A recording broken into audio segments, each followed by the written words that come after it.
1933 में एक रूसी मालवाहक जहाज को आर्कटिक महासागर के रास्ते उत्तर पूर्वी रूस में एक ऐतिहासिक यात्रा करने का कार्य सौंपा गया था, ताकि नॉर्थ ईस्ट पैसेज के नाम से जानी जाने वाली एक स्थायी व्यापारिक मार्ग की स्थापना की जा सके। कई अन्य जहाजों की तरह यह भी सर्दियों की लगातार मोटी होती बर्फ में फंस गया और महीनों तक नीचे बहती समुद्री धाराओं की दया पर फंसा रहा। फिर एक दिन फरवरी में जहाज के ढांचे से गहरी कराहने की आवाज आई और तुरंत ही कप्तान ने सभी को जहाज छोड़कर बर्फ पर जाने के लिए चिल्लाया। यह एसएस चेलियाबिस्क की पहली यात्रा की कहानी है।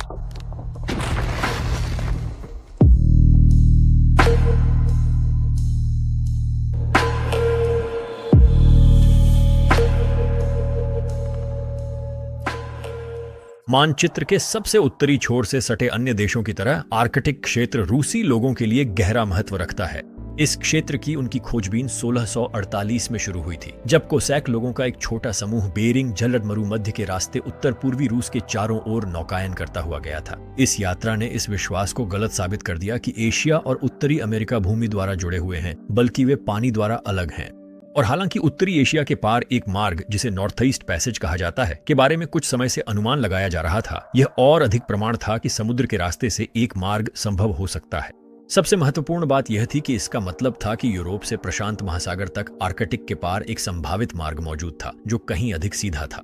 इसके बाद कई सदियों तक रूस के उत्तरी तटों की धीरे धीरे खोज की गई और कई अलग अलग देशों ने अभियान चलाए, लेकिन इन अभियानों में लंबी कठोर सर्दियों और जमी हुई जलराशि के कारण बाधाएं आईं। जहाज अक्सर बर्फ में फंस जाते थे और उन्हें कई महीनों बाद पिघलने तक सर्दी वहीं बितानी पड़ती थी।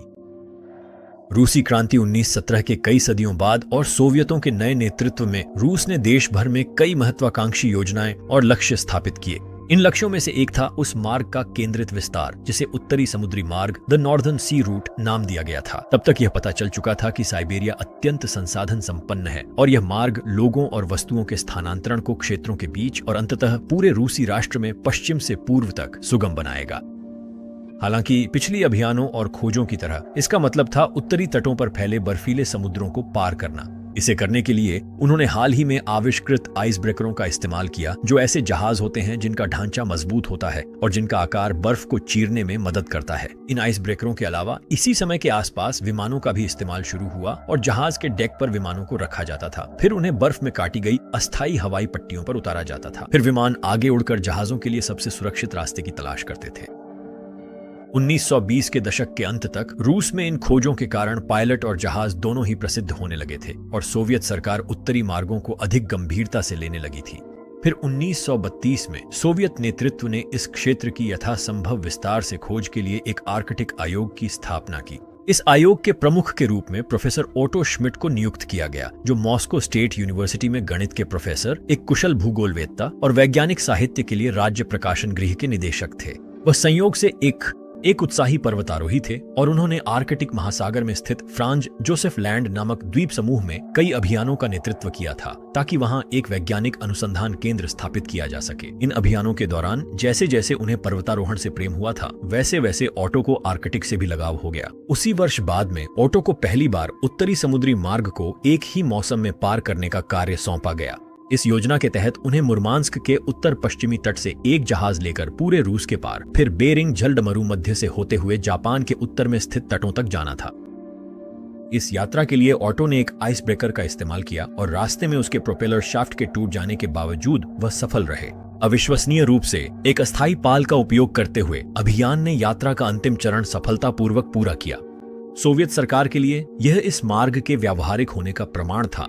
हालांकि जो समस्या अभी भी बनी हुई थी वह यह थी कि अधिकांश आइस ब्रेकर या तो लंबी दूरी की यात्रा के लिए बने नहीं थे या वे इतने बड़े नहीं थे कि ज्यादा माल ले जा सकें। तो भले ही कोई मार्ग तकनीकी रूप से संभव हो, फिर भी यह एक उचित व्यापार मार्ग स्थापित करने के लक्ष्य को पूरा नहीं कर सकता था। इसलिए अगला कदम यह था कि 1933 में ओटो को यह यात्रा दोहराने का कार्य सौंपा गया, लेकिन इस बार एक बिल्कुल नए मालवाहक जहाज एसएस चेल्युस्किन के साथ। चेल्युस्किन को अभी अभी बनाया गया था और यह अधिकांश मालवाहक जहाजों की तुलना में कहीं कहीं अधिक मजबूत था। ऑटो ने तो इसे एक अर्ध आइस ब्रेकर भी कहा था। इसके पतवार को विशेष रूप से डिजाइन और मजबूत किया गया था। यह एक सामान्य मालवाहक जहाज से 2 गुना शक्तिशाली था और इसकी केबिनें इस तरह बनाई गई थीं कि अगर यह सर्दियों में फंस जाए तो ठंड को झेल सके। साथ ही इसे कभी भी इतनी चुनौतीपूर्ण चीज के लिए नहीं बनाया गया था जैसे कि लंबी आर्कटिक यात्रा। और जितना शक्तिशाली यह था, इसके बावजूद इसमें असली आइस ब्रेकर की तरह मोटी बर्फ को तोड़ने की क्षमता नहीं थी। फिर भी उस समय के लिए यह सबसे अच्छा विकल्प था। इस दूसरी यात्रा में ऑटो के साथ वही कप्तान भी था जो पिछले साल था। जहाज ने फिर आधिकारिक रूप से अपनी यात्रा 12 जुलाई 1933 को शुरू की, उस समय जिसे लेनिनग्राद कहा जाता था, जो आज के समय का सेंट पीटर्सबर्ग है। वे 16 तारीख को कोपेनहेगन पहुंचे और रास्ते में नए जहाज के इंजनों को कैलिब्रेट किया। कोपेनहेगन के बाद जहाज मुरमांस्क की ओर बढ़ा, जो पार करने से पहले आखिरी पड़ाव था। आखिरकार वे 10 अगस्त को मुरमांस्क से आर्कटिक पार करने के लिए रवाना हुए। रूस के उत्तरी हिस्से से गुजरने वाला रास्ता जहाजों को 6 अलग अलग समुद्रों की श्रृंखला से होकर ले जाता है। सबसे पहले आने वाला बेरेंट्स सागर था, जो एक आसान बर्फ मुक्त यात्रा थी। यह आमतौर पर इन सभी में सबसे कम खतरनाक होता है क्योंकि यह गर्म उत्तरी अटलांटिक करंट के प्रभाव के कारण गर्म रहता है। इसके बाद आने वाला कारा सागर इतना दयालु नहीं था। जब पहली बार चेल्यूस्किन ने बर्फ से टक्कर खाई तो जहाज के पिछले हिस्से की प्लेटें मुड़ गईं, जिससे पतवार का एक हिस्सा टूट गया। यह यात्रा समाप्त करने के लिए पर्याप्त नहीं था, लेकिन यह भी उत्साहजनक नहीं था क्योंकि बर्फ तो आगे और भी खराब होने वाली थी। लेकिन इस बुरी खबर के तुरंत बाद अच्छी खबर भी आई। जहाज के केप चेल्यूस्किन नामक क्षेत्र में पहुंचने से ठीक पहले बोर्ड पर मौजूद 4 महिला क्रू सदस्यों में से एक ने एक बेटी को जन्म दिया। उसका नाम करीना रखा गया। लगभग 1 महीने बाद सितंबर में चेल्यूस्किन उन 11 जहाजों में से एक बन गया जो सिर्फ उसी साल केप से गुजरे थे। इसके विपरीत 1933 से पहले केवल 9 जहाज ही कभी उस रास्ते से गए थे, जो यह दिखाता है कि सोवियत नेतृत्व उस मार्ग को खोलने को लेकर कितना केंद्रित था। इसके अलावा उस साल के सभी अन्य जहाज आइस ब्रेकर थे। तो कारा सागर में नुकसान के बावजूद चेल्यूस्किन पहले ही एक प्रभावशाली यात्रा केप पार करने के बाद जहाज लैप्तेव सागर में और फिर पूर्वी साइबेरियाई सागर में प्रवेश कर गया, जो पहले से ही 90 से 100% बर्फ से ढके हुए थे। सौभाग्य से, क्योंकि तब भी पतझड़ का मौसम था, बर्फ इतनी पतली थी कि चेल्यूस्किन उसके आर पार जा सका और जो भी नुकसान हुआ वह इतना मामूली था कि उसकी मरम्मत की जा सकती थी। हालांकि जब वे चुक्ची सागर पहुंचे, जो बेरिंग झल्लड मरु मध्य में प्रवेश करने से पहले की आखिरी दूरी है, तो हालात काफी खराब दिखने लगे। यही वह जगह थी जहां पिछली यात्रा में जहाज का इंजन खराब हो गया था और इस बार बर्फ और भी ज्यादा मोटी थी। चेल्यूस्किन ने कुछ समय तक बर्फ को चीरते हुए आगे बढ़ना जारी रखा, लेकिन उनकी गति धीरे धीरे और भी कम होती गई। निराशाजनक रूप से एक समय ऐसा आया जब उन्होंने एक विमान उड़ाया और पाया कि खुला पानी सिर्फ 16 मील दूर है, लेकिन तब तक बहुत देर हो चुकी थी। 21 सितंबर को चेल्यूस्किन पूरी तरह रुक गया। जहाज आधिकारिक रूप से बर्फ में फंस गया था और उसकी पतवार 20 डिग्री तक मुड़ गई थी। अब नाव केवल बर्फ के साथ पूर्व की ओर बह सकती थी, बेरिंग झल्ड मरु मध्य के उत्तर पूर्व में एक खाड़ी की ओर। वह खाड़ी मुख्य भूमि में गहरी है और समुद्री धाराएं बर्फ की चट्टानें वहां धकेलकर उन्हें सघन बना देती हैं। यह इलाका अक्सर व्हाइट आउट से ग्रस्त रहता है, इसलिए वहां विमान से पहुंचना नामुमकिन था।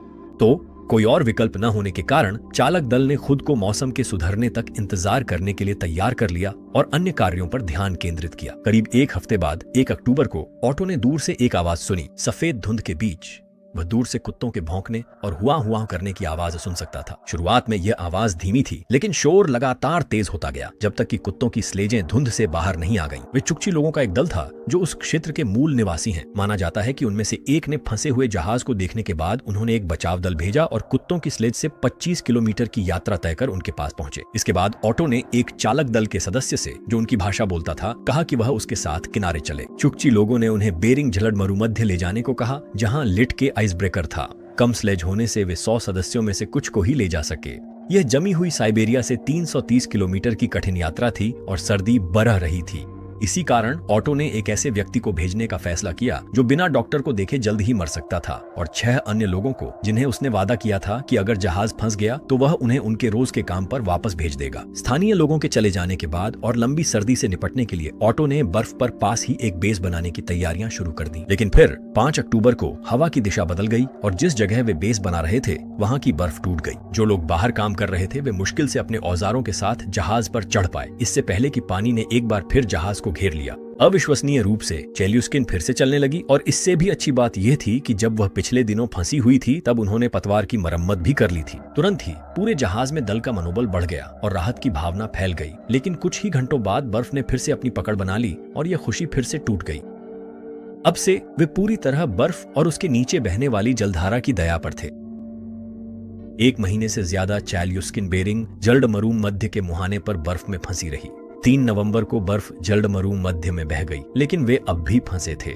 कई बार वे सेंट डायोमेड द्वीपों के दक्षिण तक बह गए, इससे पहले कि प्रशांत धारा उन्हें फिर से उत्तर की ओर खींच ले गई। इन चक्रों में से एक में उत्तर की ओर यह गति इतनी तेज थी कि ऑटो को चिंता होने लगी कि बहुत संभावना है कि वे आर्कटिक सर्कल के भीतरी हिस्से की ओर खींचे जा रहे हैं। इसका मतलब था कि वे इस साल के भीतर मुक्त नहीं हो पाएंगे और खुद जहाज भी बर्फ के भार से खतरे में था।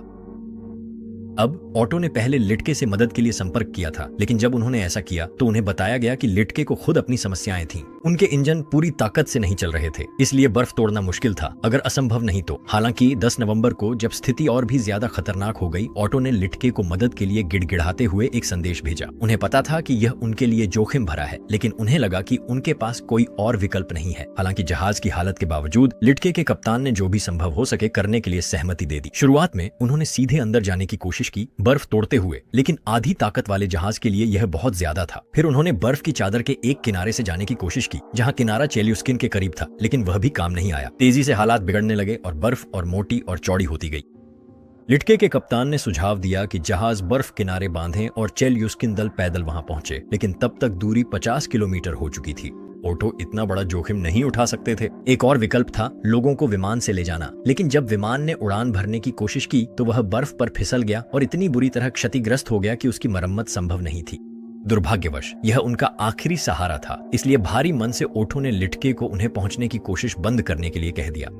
जब यह सब हो रहा था, जिस बर्फ की चादर में वे फंसे थे वह हर दिशा में बह रही थी, कभी पश्चिम कभी पूर्व की ओर। कुछ समय के लिए तो ऐसा भी लगा कि वह चादर चुकची सागर के तट के पास रुक गई है। फिर दिसंबर में बर्फ इतनी पिघल गई कि वे आगे बढ़ सके, लेकिन पहले की तरह ज्यादा समय नहीं बीता कि वे फिर से फंस गए। तब तक सूरज आखिरी बार डूब चुका था और उन्हें लंबी ध्रुवीय रातों में महीनों तक अंधेरे को सहना था। हैरानी की बात यह थी कि यह उनकी समस्याओं में सबसे छोटी थी। जब यात्रा की योजना बनाई गई थी तो ऑट्टो और उनकी टीम ने कभी नहीं सोचा था कि उन्हें पूरी सर्दी नाव पर बितानी पड़ेगी। इसका मतलब था कि उन्हें जहाज को उम्मीद से ज्यादा समय तक गर्म रखना पड़ेगा, जिससे उनके पास जितना कोयला था वह पूरी अवधि के लिए पर्याप्त नहीं था, और अगर वे सावधान नहीं रहते तो वह पूरी तरह खत्म हो जाता। तो अगला काम जहाज पर मौजूद प्रथम श्रेणी के मैकेनिक का था कि वह कोयले की खपत को कम करे। सबसे पहले उसने उन इंजन स्टोकर्स को बोनस देना शुरू किया जिन्होंने सबसे कम कोयला इस्तेमाल किया। फिर उसने रोजाना 8 घंटे के लिए हीटिंग बंद करने की कोशिश की, लेकिन इससे रहने की जगहों की दीवारों में नमी आ गई, इसलिए उसने एक बार में 2 घंटे के लिए हीटिंग बंद करने की कोशिश की। फिर उसके दिमाग में यह विचार आया कि वह एक नया ईंधन विकसित करे जिसमें पैराफिन, कच्चा तेल, बेकार तेल, पशु वसा और जो भी अन्य चीजें उपलब्ध थीं उनका मिश्रण हो। यह मिश्रण आवश्यक क्षेत्रों को गर्म रखने और उनके द्वारा इस्तेमाल किए जा रहे कोयले की मात्रा को कम करने के लिए पर्याप्त साबित हुआ। लेकिन फिर भी कोयले की खपत उनके लिए एक समस्या बनी रही। उस सर्दी में उनके सामने दूसरी समस्या पानी की थी। नवंबर के अंत तक उनका पानी खत्म हो गया था और दिसंबर के अंत तक उन्हें पीने के लिए बर्फ पिघलानी पड़ी। बाद में क्रू बर्फ इकट्ठा कर पिघलाने लगा। समय के साथ समस्याओं का हल निकालकर वे नई जिंदगी में ढल गए और अजीब लगने के बावजूद इसका आनंद लेने लगे। उन्होंने जहाज पर मौजूद स्की का इस्तेमाल उपयुक्त स्थानों की तलाश के लिए किया जहां विमान उतर सकें, और खाली समय में वे इन्हें मनोरंजन के लिए भी इस्तेमाल करते थे। वे चट्टानी उभारों को ढूंढते और वहां से स्की करते और कूदते थे। कई क्रू सदस्यों ने तो जहाज के चारों ओर झंडों की मदद से रेसिंग के लिए एक ट्रैक भी बना दिया था। वे शिकार प्रतियोगिताओं में भी भाग लेते थे और शाम को ऑटो नवीनतम वैज्ञानिक सिद्धांतों पर व्याख्यान देते थे। इसके बाद वे लोग गाना गाते और संगीत बजाते, जो भी कोई वाद्य यंत्र लेकर आया होता। फरवरी 1934 तक वे लोग बहते बहते चुकची सागर के बीचों बीच पहुंच गए और सर्दियों के दौरान बर्फ दिन ब दिन और मोटी और भारी होती गई। ऑटो को पता था कि अब यह केवल समय की बात है जब जहाज खुद गंभीर मुसीबत में पड़ जाएगा। फिर 12 फरवरी को जहाज के इंजीनियर ने अपनी टीम के साथ जहाज के ढांचे का निरीक्षण करने का फैसला किया, क्योंकि बर्फ ने जहाज को सामान्य से ज्यादा झटके देना शुरू कर दिया था। अब भले ही ध्रुवीय सर्दियों में 24 घंटे रात होती है, फिर भी लगभग 1 घंटे का गहरा सांझ जैसा समय होता है जब बाहर पूरी तरह अंधेरा नहीं होता। इसी 1 घंटे के दौरान वे लोग जहाज से -40 डिग्री की बर्फीली आंधी में नीचे उतरे और पूरे जहाज के चारों ओर चलकर किसी भी नुकसान की तलाश करने लगे। सौभाग्य से उन्हें कोई नुकसान नहीं मिला, लेकिन उन्होंने यह जरूर देखा कि जहाज के सामने दाहिनी ओर की बर्फ में एक दरार बन गई थी। यह अच्छी खबर लग सकती है, लेकिन इंजीनियर जानता था कि इसका मतलब है कि विशाल बर्फ की चादरें खिसक रही हैं और जल्द ही चेल्यूस्किन के ढांचे पर और भी ज्यादा दबाव डालेंगी। अगले दिन दोपहर 1 बजे झटकों ने जहाज को हिलाना शुरू कर दिया। फिर 20 मिनट बाद बर्फ में दरार और चौड़ी हो गई और बर्फ जहाज में दबने लगी। शुरुआत में बर्फ ने चेल्यूस्किन को जितना पीछे धकेल सकती थी उतना पीछे धकेला, लेकिन जब और जगह नहीं बची तो जहाज बर्फ में और भी ज्यादा फंस गया। इसके बाद बर्फ ने जहाज को कुचलना शुरू कर दिया, जिससे इंजन रूम और जहाज के दाहिने हिस्से के कुछ बंकर दब गए। ऊपरी डेक की प्लेटें उभरने लगीं और फिर फट गईं, जबकि चालक दल को एक के बाद एक जोरदार झटकों से इधर उधर फेंका गया। इसके बाद चेल्यूस्किन बाईं ओर झुकने लगा। फिर एक पल के लिए सब कुछ शांत सा लगने लगा। ऑटो ने पहले ही आपातकालीन सामान डेक पर रखने की व्यवस्था कर दी थी ताकि ऐसी किसी स्थिति में तुरंत काम आ सके। इसलिए उसने सभी को आदेश दिया कि वे आपूर्ति का सामान जमीन पर ले जाने में मदद करें। उन्होंने इस बाईं ओर झुकाव का उपयोग करते हुए किनारों पर तख्ते बिछा दिए ताकि वे आपूर्ति को नीचे फिसला सकें और फिर उसे उस तंबू तक खींच कर ले जाएं जिसे कुछ दिन पहले ही लगाया गया था। यह सब हो जाने के बाद सभी के पास अपनी व्यक्तिगत चीजें लेने के लिए सिर्फ 5 मिनट थे। पहले टकराव के 1.5 घंटे बाद एक और जबरदस्त झटका जहाज पर लगा। जहाज का एक और हिस्सा धंस गया। फिर एक के बाद एक कई छोटे झटकों ने नाव को हिला दिया जब पानी जहाज के एक हिस्से से दूसरे हिस्से में फूट पड़ा। इस अतिरिक्त वजन ने फिर जहाज के आगे के हिस्से को समुद्र के नीचे खींच लिया और पानी आगे की ओर से जहाज पर बहने लगा। अराजकता के बीच उन्होंने एक आखिरी रेडियो संदेश भेजा। फिर रेडियो उपकरण को खोलकर उसे जहाज से बाहर भेज दिया। फिर ऑटो और कप्तान ने आवश्यक कर्मचारियों को छोड़कर सभी को बर्फ पर जाने का आदेश दिया। इसी समय वह कप्तान और दर्जन भर अन्य चालक दल के सदस्य डेक से काम की कोई भी चीज फेंकने लगे। उन्होंने उन जानवरों को इकट्ठा करने की कोशिश की जिन्हें वे जहाज पर लाए थे, लेकिन अफरा तफरी में जानवर बेकाबू होकर भागने लगे। उनके पास एकमात्र विकल्प था कि वे जानवरों को मार दें और उनके शवों को बाद में खाने के लिए जहाज से बाहर फेंक दें। फिर पानी यात्री डेक को ढकने लगा और उसके बाद जहाज आगे की ओर झुक गया। फिर कप्तान ने सभी को बर्फ पर जाने के लिए चिल्लाया और फिर सभी वहां से भागने लगे। ऑटो और कप्तान किसी तरह गैंगवे तक पहुंच गए, लेकिन मुश्किल से ही, और जब वे यात्री डेक पर दौड़ रहे थे तो उनके ऊपर की ऊपरी डेक भी टूट गई। गैंगवे की सीढ़ियों से एक तख्ती टूट गई और कप्तान को जहाज से गिराकर बर्फ पर पटक दिया। इसी दौरान जो भी लोग जहाज पर बचे थे वे बाहर निकल आए और जहां से भी संभव हो कूद पड़े, नीचे बर्फ पर गिरने की ऊंचाई की परवाह किए बिना। आखिरकार जहाज पर केवल क्वार्टर मास्टर ही बचा था। वह दौड़ता हुआ जहाज के किनारे तक पहुंच गया, लेकिन जैसे ही वह पार करने ही वाला था, जहाज इतनी जोर से पलटा कि इंजन और रडर पानी से बाहर निकलकर हवा में चले गए। जो भी स्टोर बैरल्स और ऊपरी डेक पर बचा हुआ सामान था वह उसके ऊपर गिर पड़ा, जिससे वह बेहोश हो गया। कुछ ही सेकंड बाद चेल्यूस्किन पानी के नीचे गायब हो गया और चालक दल केवल देख सकता था कि वह उनके क्वार्टर मास्टर को अपने साथ नीचे खींच ले गया। इस भयानक दृश्य को देखने के बाद चालक दल थका हुआ, सदमे में और डरा हुआ था। ओटो ने तय किया कि सबसे अच्छा होगा कि पहले रेडियो टेंट लगाया जाए, फिर रहने के टेंट लगाए जाएं, उसके बाद कुछ खाया जाए और फिर रात के लिए सो लिया जाए। ठीक ऐसा ही करने के बाद वे 14 फरवरी की सुबह उठे और अपनी स्थिति का आकलन किया। अच्छी खबर यह थी कि जहाज के मलबे से कई अतिरिक्त आपूर्तियां जैसे ईंधन के बैरल और निर्माण सामग्री ऊपर तैरकर आ गई थी। पहले कुछ दिनों तक ओटो ने चालक दल को जो कुछ भी मिल सकता था उसे निकालने के काम में लगा दिया और उन्होंने रेडियो भी चालू कर ली। जब उन्होंने घर पर रेडियो किया तो एक बचाव अभियान की योजना बनाई गई। एक सरकारी आयोग ने फैसला किया कि सबसे अच्छा तरीका यह होगा कि जितने लोगों को संभव हो सके उन्हें हवाई मार्ग से निकाला जाए, जबकि बाकी के लिए कुत्ते, स्लेज और हवाई सहायता प्रदान की जाए। इस समय चालक दल तट से 80 मील या 130 किलोमीटर दूर फंसा हुआ था। सबसे नजदीकी शहर केप वैन कराम था, इसलिए चालक दल को वहां ले जाया जाता, फिर अलास्का और उसके बाद लंदन और बर्लिन होते हुए रूस वापस भेजा जाता। कम से कम यही योजना थी। इस बचाव को संभव बनाने के लिए उनका पहला काम बर्फ में एक हवाई पट्टी बनाना था ताकि विमान वहां उतर सकें। ये काम शिविर में मुख्य ध्यान का केंद्र बन गया, क्योंकि वे अपने पास मौजूद सभी संसाधनों का उपयोग लैंडिंग को यथासंभव सुरक्षित बनाने के लिए कर रहे थे। उन्हें यह भी पता था कि बचाव में कुछ महीने लगेंगे, इसलिए उन्हें हवाई पट्टी को अच्छी स्थिति में बनाए रखना था। असल में यह काम बर्फ के लगातार खिसकने के कारण बेहद चुनौतीपूर्ण था। 13 बार रनवे के नीचे की बर्फ टूट गई और हर बार पूरे ऑपरेशन बेस को या तो मरम्मत करनी पड़ी या पूरी तरह से स्थानांतरित करना पड़ा।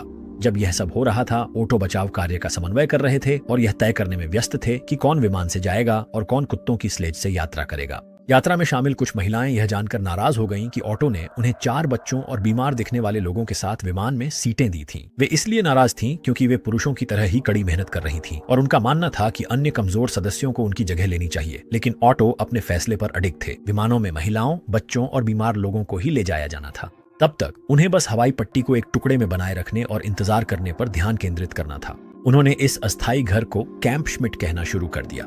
दुर्भाग्यवश कैंप श्मिट तक उड़ान भरना उत्तरी मार्ग से जहाज चलाने जितना ही खतरनाक साबित हुआ। 14 फरवरी को यानी चेल्यूस्किन के डूबने के अगले दिन सिगिस्मंड लेविनिएव्स्की नामक एक पायलट अपने रेडियो पर सुन रहे थे जब उन्होंने सुना कि क्या हुआ था। वह एक प्रसिद्ध और सम्मानित पायलट थे और उन्हें संदेह था कि फंसे हुए दल को निकालने के लिए विमान का इस्तेमाल किया जाएगा। इसके बाद उन्होंने मॉस्को को टेलीग्राम भेजकर अपनी सेवाएं देने की पेशकश की और अगली सुबह उनसे संपर्क किया गया और बताया गया कि वे एक विशेष मिशन का हिस्सा होंगे। फिर उन्हें बचाव अभियान की विस्तृत जानकारी दी गई और अलास्का में उनके टेक ऑन ऑफ पॉइंट के बारे में बताया गया। सौभाग्य से यह अभी शीत युद्ध से पहले का समय था और अमेरिकी खुशी खुशी रूसियों को अपने लोगों को बचाने के लिए कुछ विमान देने को तैयार हो गए। इसके बाद एक समन्वित प्रयास के तहत सटीक बचाव अभियान चलाया गया। इसका मतलब था कि सारी तैयारियां जितनी जल्दी हो सके पूरी कर ली जाए ताकि जब तक वे लॉन्च के लिए तैयार हों तब तक वसंत का मौसम बहुत आगे न बढ़ जाए, क्योंकि तब बर्फ टूटने लगती और विमान उतर नहीं सकते थे।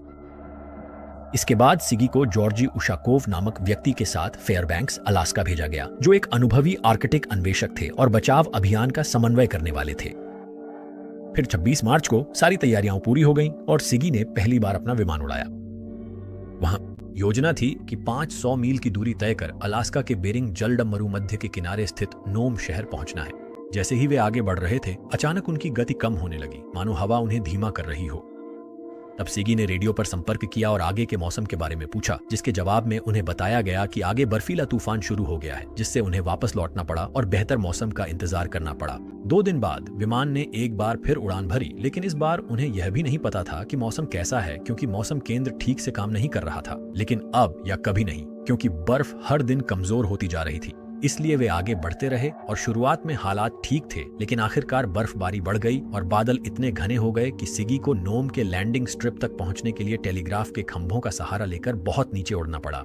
किसी चमत्कार से वह विमान को नीचे उतारने में सफल रहा और नोम में उतरने के बाद अगला कदम था बेरिंग जलमरुमध्य के ऊपर से उड़ान भरकर केप वान कराम पहुंचना, जो रूस के सुदूर पूर्वी छोर पर है। अगले दिन विमान ने एक बार फिर उड़ान भरी और क्योंकि मौसम केंद्र फिर से काम कर रहे थे, ऐसा लग रहा था कि यह एक आसान उड़ान होगी। वे जलमरुमध्य के ऊपर से उड़ान भरते हुए रूसी तटरेखा के साथ साथ गए और सब कुछ ठीक था जब तक वे चुकची प्रायद्वीप तक नहीं पहुंच गए। उस समय दृश्यता लगभग शून्य हो गई थी और सिगी नीचे उतर गई यह देखने के लिए कि क्या कहीं उतरने की जगह मिल सकती है। कुछ भी न मिलने पर उन्होंने विमान को फिर से 5000 फीट की ऊंचाई पर ले जाकर केवल अपनी दृष्टि और कंपास के सहारे उड़ान जारी रखी। फिर बादल बर्फीले तूफान में बदल गए, जिससे विमान जोर जोर से हिलने लगा। फिर जैसे ही वे आगे बढ़े, सिगी ने देखा कि खिड़कियों के चारों ओर बर्फ की एक परत जम गई थी। लगभग उसी समय जॉर्जी ने उन्हें एक पर्ची थमाई जिसमें लिखा था कि पूरा विमान बर्फ से ढक गया है। इसके बाद सिगी ने तूफान के ऊपर चढ़ने की कोशिश की, लेकिन जैसे जैसे वे ऊपर गए हवा और भी ठंडी हो गई और विमान भारी और नियंत्रित करना मुश्किल होता गया। जल्द ही इंजन फायरिंग में गड़बड़ करने लगे और थोड़ी ही देर में सभी उपकरण जम गए। इसका मतलब था कि उसे यह पता नहीं था कि वह कितनी तेज जा रहा है या किस ऊंचाई पर है, लेकिन सावधानी पूर्वक उसने विमान का रास्ता बदल दिया ताकि वे पहाड़ी इलाके से दूर जा सके। ये केवल समय की बात थी कि वे नीचे गिरेंगे और वह महसूस कर सकता था कि वे ऊंचाई खो रहे हैं। वह बस इतना ही कर सकता था कि जितना हो सके समतल जमीन ढूंढे ताकि विमान को उतारा जा सके। आखिरकार वे तट पर पहुंच गए और वह नीचे बर्फ की तैरती हुई चट्टानों को देख सकता था। फिर उसने जितना हो सका उतना विमान को मुख्य भूमि की ओर मोड़ दिया और जैसे ही वे उस जगह के करीब पहुंचे जिसे वह जमीन समझ रहा था, सिगी ने विमान की नाक सीधे जमीन से टकराने से बचाने के लिए कंट्रोल को पूरी ताकत से पीछे खींच लिया। इसके बाद सिगी धातु के बर्फ से रगड़ने की तेज आवाज से गिर गया और फिर सब कुछ अंधेरा हो गया। जब सिगी को आखिरकार होश आया तो जॉर्जी उसे बुरी तरह हिलाते हुए पूछ रहा था कि क्या वह अभी भी जिंदा है। इसके बाद जॉर्जी ने किसी तरह सिगी को केबिन से बाहर निकाला और उसके सिर पर लगी गहरी चोट को बांध दिया। दुर्घटना के बाद आर्कटिक के बारे में जॉर्जी के ज्ञान और उनके दुर्घटना स्थल की किस्मत ने उनकी जान बचाई। वे उसी खाड़ी में उतरे थे जिसमें कुछ महीने पहले चेल्यूस्किन फंस गया था। फिर दोनों आदमी कुछ स्थानीय लोगों के साथ रह सके और अगले दिन कुत्तों की स्लेज से केप वान कराम तक पहुंचने की व्यवस्था भी कर ली। और शुक्र है कि बाद में अन्य पायलटों की उड़ानों को ज्यादा सफलता मिली। जब दोनों आदमी स्लेज से यात्रा कर रहे थे, एक और पायलट उनके ऊपर से उस विमान में उड़ान भर रहा था जो अमेरिकियों ने उसे दिया था। तब तक मौसम साफ हो चुका था और वह बिना किसी परेशानी के पास के एक शहर में लैंडिंग साइट तक पहुंच गया। ये साफ मौसम ज्यादा देर नहीं रहा और मौसम 7 अप्रैल तक खराब ही बना रहा। लेकिन जब बर्फीले तूफान खत्म हुए तो वह और अन्य पायलट जॉर्जी से केप वान कराम में मिलने के लिए उड़ान भर गए। जैसे ही वह उतरा, जॉर्जी ने उससे उसका माल उतारने को कहा और 8 कुत्तों को एक कुत्तों की स्लेज में उन क्रू सदस्यों के लिए जहाज पर चढ़ाने को कहा जिन्हें एयरलिफ्ट नहीं किया जाना था। मौसम फिर से बदलने से पहले वे कैंप श्मिट की ओर रवाना हुए और कुछ घंटों बाद बर्फीले हवाई पट्टी पर उतरे। कुत्तों और स्लेज को उतारने और विमान की मरम्मत करने के बाद वह यात्रियों के एक समूह के साथ केप वैनक्राम वापस उड़ गया। इस पहली सफल लैंडिंग के बाद वह 7 पायलटों में से एक था, जिनमें सिगी भी शामिल थे, जो वैनक्राम और अस्थायी हवाई पट्टी के बीच उड़ान भरते रहे और उस अप्रैल में 55 लोगों को विमान द्वारा सुरक्षित स्थान पर पहुंचाया। बाकी सभी को फिर कुत्तों की स्लेज के जरिए सफलतापूर्वक पहुंचाया गया और बर्फ में 8 लंबे महीनों तक फंसे रहने के बावजूद उस अभियान में केवल एक व्यक्ति की मृत्यु हुई। वह क्वार्टरमास्टर था जो जहाज के साथ डूब गया था।